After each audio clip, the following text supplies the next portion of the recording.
नगर पालिका में अधिकारी के साथ बैठक हुई है। सभी विभागीय अधिकारी बुलाए गए थे। किन किन बातों पर चर्चा हुई? देखिए, लगातार जो काम देश के यशस्वी प्रधानमंत्री, सबसे दुनिया के लोकप्रिय नेता और उत्तर प्रदेश के यशस्वी मुख्यमंत्री माननीय योगी आदित्यनाथ जी की सरकार के द्वारा जो भी योजनाएं हैं उनको ग्राउंड पर लागू कराना, उनका लाभ अंतिम व्यक्ति को मिले।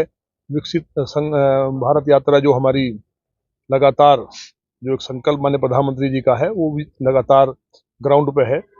उसी के निमित्त जो है जो कुछ चीजें इस तरह की हैं कि जो समय समय पे, जैसे लौनी तिराहा है, लौनी तिराहे पे पुलिस के द्वारा एक अच्छा काम किया गया है, तो हमने उनको बधाई भी दी है कि अब जाम नहीं लगता, वहाँ पुलिस काफी मुस्तैद है। और जो कहीं भी दूसरी प्रॉब्लम्स हैं, अवैध मांस की दुकानें हैं, होटल्स हैं, और इसके अलावा जो ओयो होटल खासतौर से जो खुले हैं, जिनके कारण यहाँ का वातावरण बिगड़ रहा है, जिनकी कोई अनुमति भी नहीं है, उनको बंद किया जाए। और जो भूमाफिया जहाँ भी नजर आ रहे हैं, कुछ चीजें हैं, कुछ पॉइंट्स हमने बताए हैं, उन भूमाफियाओं पर सख्ती के साथ कार्रवाई हो। और उन पर कुछ एक आध जगह की सूचना ये भी थी कि कहीं सट्टे का, गांजे का भी कुछ लोग काम कर रहे हैं। तो जो जो चीजें सामने आई हैं, वो चीज जो जनता दरबार में फीडबैक आता है, उनके आधार पे बात हुई है। और उस पर एक सप्ताह में अधिकारियों ने कहा है कि कठोर कार्रवाई करके और लौनी के अंदर पूरी तरह से जो एक कानून का राज कायम है, वो कानून का राज कायम रहे। मैं अधिकारियों को खासतौर से पिछले कुछ समय में जो बहुत मेहनत की है, उनको बधाई देना चाहता हूं कि हर विभाग ने अभूतपूर्व काम किया, जिसके कारण लौनी में एक शानदार लौनी दिखाई दी है। पॉल्यूशन का घटना अपने आप में बहुत बड़ी बात है। तमाम तरह के अवैध जो कारोबार है उन पर शिकंजा कसा गया है। बिजली विभाग के लोगों को भी हमने कहा है, तो तमाम जगह 90% सुधार हो गया एकदम। जो लौनी एकदम नरक में थी, आज लौनी खूबसूरत बनी है। इसमें दिल्ली सहारनपुर रोड के लिए भी पॉजिटिव खबर आ जाई है कि उसके लिए भी बहुत जल्दी टेंडर होकर काम शुरू हो जाएगा। तो तमाम चीजें सामने हैं। नगर पालिका में भी जो काम हुए उनका उद्घाटन भी 7 तारीख को होना है। सैकड़ों करोड़ का काम वो भी है, तो लोगों को जिंदगी आसान होगी और एक अच्छा संदेश मिलेगा नए साल में।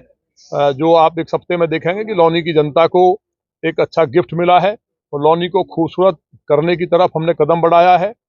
बिजली का भी हमने अपनी निधि से भी, अपना जो डिपार्टमेंट है नेडा से भी, और नगर पालिका तमाम अधिकारियों को साथ लेकर के लौनी जगमग दिखाई दे, इसके लिए भी हम लोगों ने योजना बनाई है, उसको भी काम शुरू कर रहे हैं।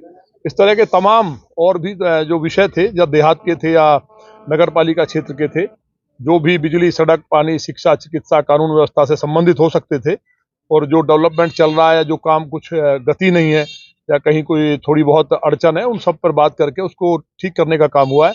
और बहुत जल्दी लोग समझेंगे, दिखाई देगा कि लौनी वास्तव में, लौनी में रामराज है, वो पूरी तरह कायम है और लौनी को एक खूबसूरत सिटी की तरफ हम लोग लेके जा रहे हैं। अवैध ओयो की आप बात करें, अवैध ओयो की बात करें तो जो प्रशासनिक अधिकारी है वो उन पर सील लगाते हैं, फिर वो सील खुल जाती है। अधिकारी संज्ञान नहीं लेते हैं, इस बारे में क्या? देखिए, अगर सील खुली है वो सारी बात हुई है। आप लोगों के द्वारा भी, पत्रकार भी अपने आप में लोकतंत्र का चौथा स्तंभ है, उनका फीडबैक भी आप लोग ग्रुप पे भी डालते हैं, या जो लोग जनता दरबार में मिलते हैं उनकी शिकायतें जो होती हैं, वो तमाम शिकायतों पे ही पूरा, अब सारी बात कहना नहीं होगा, लेकिन रिजल्ट दिखाई देगा, आपके सामने रिजल्ट होगा। और जो लोगों की शिकायतें हैं उन पर पूरी तरह से हम लोग काम कर रहे हैं, उसी के निमित्त बैठक की है। और मैं फिर कहना चाहता हूं कि अधिकारी बहुत दिन रात काम कर रहे हैं और लोगों के साथ मिलकर के उनके फीडबैक को लेकर मैं भी, और जो हमारी पार्टी के कार्यकर्ता हैं वो भी दिन रात जुटे हैं। और लौनी को हम लोग जो चाहते थे, अब लौनी सबको लगता है कि कानून व्यवस्था इतनी शानदार है, प्रदूषण कम हुआ है, बहुत बड़ी उपलब्धि है ये। और तमाम क्षेत्रों में लगातार काम हो रहा है, टेंडर्स हो रहे हैं। और सफाई की व्यवस्था को भी हमने कहा है कि वो दुरुस्त हो, शानदार हो, क्योंकि जो नई व्यवस्था शुरू हुई है उसमें बिल्कुल भी हम लोग लापरवाही बर्दाश्त नहीं करेंगे। और सभी ने कमिटमेंट किया है कि एक सप्ताह के अंदर बदलाव दिखाई देगा, मैं इतना भरोसा रखिए। तो रहेगी 22 तारीख को बहुत बड़ा दिन है, राम मंदिर का उद्घाटन है। सभी लोग वहाँ नहीं जा पाएंगे। जो लोग अपने यहाँ क्षेत्र में कार्यक्रम करने चाह रहे हैं उनके लिए क्या करें? देखिए, भगवान श्री राम सबके हैं, ये अभी फारूक अब्दुल्ला जी ने भी कह दिया है। और जितने भी देश के जो वास्तव में सेकुलरिज्म को, जो यहाँ देश को चाहते हैं कि ये एक भाईचारे की संस्कृति है, हिंदू मुस्लिम सब मिलकर के 22 तारीख को ऐतिहासिक जश्न मनाने वाले हैं। लौनी के अंदर कोई घर ऐसा नहीं होगा, जिस तरह तिरंगे का आह्वान माननीय प्रधानमंत्री जी ने किया कि जहां मोमबत्ती, दीपक और पूरी तरह से लौनी जगमग होगी, पूरा उत्तर प्रदेश और देश के सभी बहनों और भाइयों से मेरा निवेदन है कि भगवान श्री राम सबके पूर्वज, आराध्य और इष्ट हैं। ये इंडोनेशिया का मुसलमान मानता है तो भारत के मुसलमान को और गर्व के साथ मानना चाहिए कि हमारे पूर्वज थे, क्योंकि बाकी जो धर्म है, मत है, वो बाद में आए हैं। उससे पहले भगवान श्री राम तब थे और वो सभी के हैं। इसलिए मुझे उम्मीद है कि लौनी के अंदर जो एक मिसाल रही है, उसी मिसाल को कायम करने का लोग काम करेंगे। और लौनी में जितने भी मंदिर हैं, मस्जिद हैं, गुरुद्वारे हैं, सब में भगवान श्री राम के जो भव्य और दिव्य मंदिर बना है, उसका जश्न मनाने का काम होगा। आप देखते रह जाएंगे, लौनी नंबर 1 होगी।